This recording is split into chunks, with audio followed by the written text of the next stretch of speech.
All right, ladies and gentlemen, there's a philosophy that's talked about a lot by the Kardashians, okay? And this philosophy is to always be in a room of people that are smarter than you, more successful than you, that'll help you succeed. Now, the general public, I don't care if you're a YouTuber, a TikToker, or whatever, in general, you're not going to have control over your room. I mean, I guess you can go to maybe like university presentations or like I guess if there's rich people, maybe you can go to acting, maybe where people that are actors go if you can find it. But in my city, and if you're just an ordinary person, even if you're a YouTuber or TikToker but you don't have enough subscribers, there really isn't a way to get to that room. There's not like a room where you could just go to where there's a bunch of people that are successful and rich or whatever. Maybe there's some places where yes, you thought of where more people are rich that go there, or that maybe it's like a fancy hoity-toity, um, you know, private club. And yes, some of those clubs could be rich and fantasy-like and great, and you can meet people that are rich or whatever. But really, how are you going to get into the club unless you have to be into the club before you can do anything, right?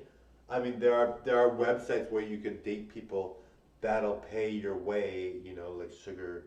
I can't say it on here, but sugar, you know what, .com, and you can find people that'll pay for you, you know, and they'll be more successful. But really, and that might not, they may not be necessarily smart. Well, they're probably smart because they make money, but none people that are smart. Some people don't make money are very smart. But anyway, so you know, it's great that Kim Kardashian and Khloe Kardashian and the Kardashians and Jenners are saying go to a room where you're not the smartest in the room. Now, how do you know whether you're the smartest in the room or not? How do you know whether you've got a room that's going to be good for you? You really don't. You don't. When you go into a room, you don't know if everyone's just like not smart or not successful. You really don't know unless you're a Kardashian who can say, I want these people in the room now, everyone else must go. You're not going to be able to dictate your way to a room like this, right? So I really think that's good advice. Don't get me wrong, I think it's great advice. I think, especially for someone like me, I really think, that when I go into a room, I want to be with smart people and people that are talented. So I go to a room and I'm like, well, this is, people really can't relate to me. I'm just like really crazy good. So, I don't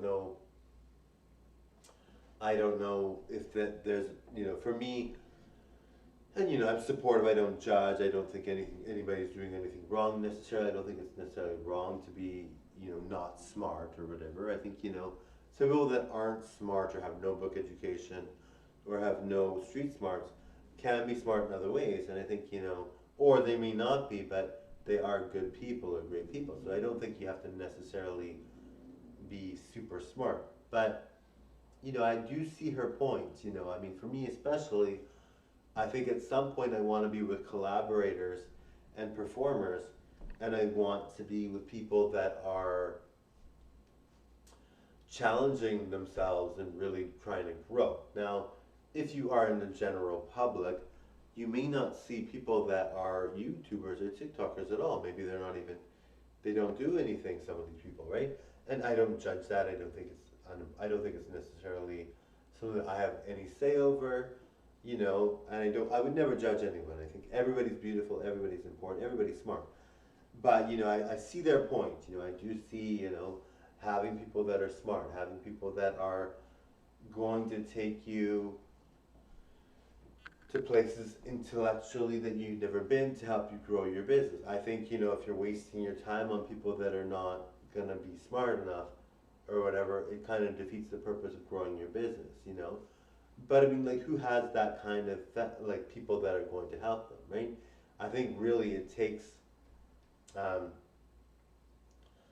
it takes a lot of growth. You have to be really famous to be able to pick and choose who is in your circle, who are in your friendship zones, all that. I think it's or who are in your business zones, business partner zones.